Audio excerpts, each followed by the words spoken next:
काम ऐसा करो कि एक पहचान बन जाए, हर कदम ऐसा चलो कि निशान बन जाए। यहाँ ज़िंदगी तो हर कोई काट लेता है, मगर ज़िंदगी जियो इस कदर कि मिसाल बन जाए। नमस्कार दोस्तों, स्वागत करता हूँ आप सभी का हमारे इस नई वीडियो में। अगर आपने अभी तक हमारे चैनल को सब्सक्राइब नहीं किया है तो कर लें, ताकि आपको हमारी आने वाली वीडियो की नोटिफिकेशन मिलती रहे। तो आइए आज की वीडियो स्टार्ट करते हैं और जानते हैं कि हमारे कर्मों का हिसाब किस तरह से होता है। अक्सर लोग सोचते हैं कि कर्म फल हाथों हाथ मिलता है, लेकिन ऐसा नहीं होता है। एक कक्षा उत्तीर्ण करने के लिए आपको पूरे साल मेहनत करते हैं और परिणाम आपको अंत में मिलता है।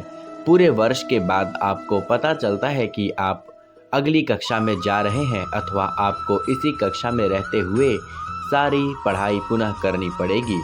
उसी प्रकार एक जन्म में किए गए सभी कर्मों के अनुसार आपका अगला जन्म और उस जीवन में मिलने वाले सुख दुख का निर्धारण होता है। इसलिए ये दुख कर दुविधा में ना पड़ें कि अच्छे कर्म करने वालों को दुख मिल रहे हैं और बुरे कर्म वालों ऐश कर रहे हैं।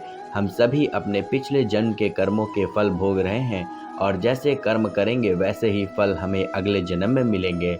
जो इस बात को जानते और मानते हैं वे दुखों के बाद भी कभी सच्चाई और अच्छाई के दामन नहीं छोड़ते हैं, और दूसरे जल्द से जल्द और अधिक से अधिक के लालच में गलत काम करते रहते हैं।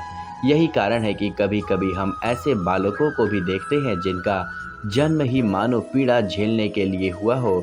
गर्भ से ही विक्षिप्त रूप से पैदा हुए बालक जो केवल अस्पताल में सुइयों की पीड़ा से झेलते हुए ही आते हैं और अपनी बकाया सजा झेल कर चले जाते हैं। अच्छे लोगों के साथ हमेशा बुरा क्यों होता है? वहीं जो लोग बुरे कर्म करते हैं और अज्ञान की राह पर होते हैं वे खुशहाल दिखते हैं। श्री कृष्ण ने इसका जवाब गीता में दिया हुआ है। आपने महसूस किया होगा कि जो लोग अच्छे कर्म करते हैं वे परेशान रहते हैं, वहीं जो बुरे कर्म करते हैं वे खुशी से रहते होते हैं। अच्छे कर्म करने वाले परेशान होते हैं कि आखिर उन्हें इतनी परीक्षा क्यों देनी पड़ रही है, जबकि जो अधर्म की राह पर है वो खुश हैं। और तो आज हम आपको इसका जवाब देंगे। यह जवाब वो है जो भगवत गीता में लिखा है और श्री कृष्ण ने अर्जुन को दिया था। भगवत गीता में वर्णित कथा के अनुसार जब भी अर्जुन के मन में कोई दुविधा होती थी तो वो कृष्ण के पास पहुंच जाते थे।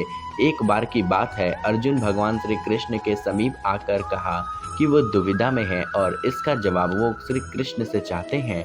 श्री कृष्ण ने पूछा कि क्या सवाल है? अर्जुन ने कहा, मुझे यह जानना है कि अच्छे लोगों के साथ हमेशा बुरा ही क्यों होता है, वहीं बुरे लोग खुशहाल दिखते हैं। अर्जुन के मुंह से ऐसी बातें सुनकर श्री कृष्ण मुस्कुराए और कहें, मनुष्य जैसा सोचता है और महसूस करता है वैसा कुछ नहीं होता है, बल्कि अज्ञानता की वजह से वो सच्चाई नहीं समझ पाता है। अर्जुन उनकी यह बात समझ नहीं पाए। इसके बाद श्री कृष्ण ने क्या कहा, आइए वो जानते हैं। श्री कृष्ण ने अर्जुन से कहा, पार्थ, मैं तुम्हें एक कथा सुनाता हूँ, उसे सुनकर तुम समझ जाओगे कि हर प्राणी को उसके कर्म के हिसाब से ही फल मिलता है। प्रकृति हर किसी को अपनी राह चुनने का मौका देती है। अब वो मनुष्य के इच्छा पर निर्भर करता है कि उसे धर्म की राह पर चलना है या अधर्म की राह पर चलना है। कथा शुरू करते हुए श्री कृष्ण ने कहा, एक नगर में दो पुरुष रहा करते थे। एक पुरुष व्यापारी था जिसके जीवन में धर्म की बहुत महत्व थी। वो पूजा पाठ में यकीन रखता था। वे हर रोज मंदिर जाता था और दान धर्म भी करता था और हर रोज श्री कृष्ण की पूजा करता था। वहीं दूसरा पुरुष बिल्कुल विपरीत था। वो हर रोज मंदिर तो जाता था लेकिन पूजा करने नहीं, बल्कि मंदिर के बाहर के जूते चप्पल चुराने जाता था। उसे दान और धर्म का कोई लेना देना नहीं था। समय बीतता गया और एक दिन बहुत जोर की बारिश हो रही थी। इस वजह से मंदिर के पुजारी के अलावा वहाँ कोई नहीं था। यह बात जानते हुए दूसरे पुरुष को पता चल गई। उसने कहा कि यह सही मौका है मंदिर का धन चुराने का। पंडित से नज़र बचाकर उसने मंदिर का सारा धन चुरा लिया। उसी समय धर्म कर्म में विश्वास रखने वाला व्यक्ति भी मंदिर पहुंचा। दुर्भाग्य से मंदिर के पुजारी ने उसे ही चोर समझ लिया और चिल्लाने लगा। वहाँ लोग एकत्र हो गए और उसे बहुत मारा। किसी तरह वो बचते बचाते वहाँ से निकला तो दुर्भाग्य से उसका साथ वहाँ भी नहीं छोड़ा। मंदिर के बाहर वो एक गाड़ी से टकरा गया और घायल हो गया। फिर वो व्यापारी लंगड़ाते हुए घर जाने लगा तो रास्ते में उसकी मुलाकात उस पुरुष से हुई जिसने मंदिर से धन चुराया था। उसने कहा, आज तो मेरी किस्मत चमक गई, एक साथ इतना सारा धन मिला। यह सुनकर उस व्यक्ति को बहुत बुरा लगा और उसने अपने घर से भगवान की सारी तस्वीरें निकाल दी। कुछ सालों बाद दोनों की पुरुषों की मृत्यु हो गई। मरने के बाद जब दोनों यमराज की सभा में पहुंचे और भले पुरुष ने दूसरे व्यक्ति को देखा तो उसे बहुत गुस्सा आया।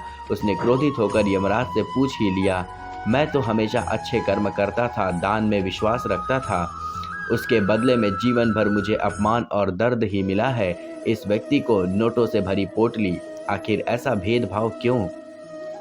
इस पर भगवान ने कहा, जिस दिन तुम्हारी गाड़ी से टक्कर हुई थी वो दिन तुम्हारे जीवन का आखिरी दिन था, परंतु तुम्हारे अच्छे कर्मों की वजह से तुम्हारी मौत सिर्फ एक छोटी सी चोट में बदल गई। तुम इस दुष्ट व्यक्ति के बारे में जानना चाहते हो? दरअसल इसके भाग्य में राजयोग था, मगर इसके कुकर्मों और अधर्म की वजह से वह सिर्फ एक छोटी सी धन की पोटली में बदल गया। कथा सुनने के बाद श्री कृष्ण अर्जुन से कहते हैं, पार्थ, क्या अब मैं तुम्हें तुम्हारे सवाल का जवाब मिल गया? ऐसा सोचना कि तुम्हारे भगवान तुम्हारे कर्मों को नज़रअंदाज कर रहे हैं, यह बिल्कुल भी सत्य नहीं है। भगवान हमें किस रूप में दे रहा है, मनुष्य को समझ में नहीं आता है। तो दोस्तों, उम्मीद करता हूँ कि आज के वीडियो के माध्यम से आपको समझ में आ गया होगा कि कर्मों के फल हमें किस प्रकार हमारे जीवन में मिलते हैं। तो अगर आपने अभी तक हमारे चैनल को सब्सक्राइब नहीं किया है तो कर ले, ताकि आपको हमारी आने वाली वीडियो की नोटिफिकेशन मिलती रहे। तो दोस्तों, मिलते हैं एक और नई वीडियो के साथ, एक और नए जोश के साथ। तब तक के लिए धन्यवाद और चैनल को सब्सक्राइब करना बिल्कुल भी ना भूलें।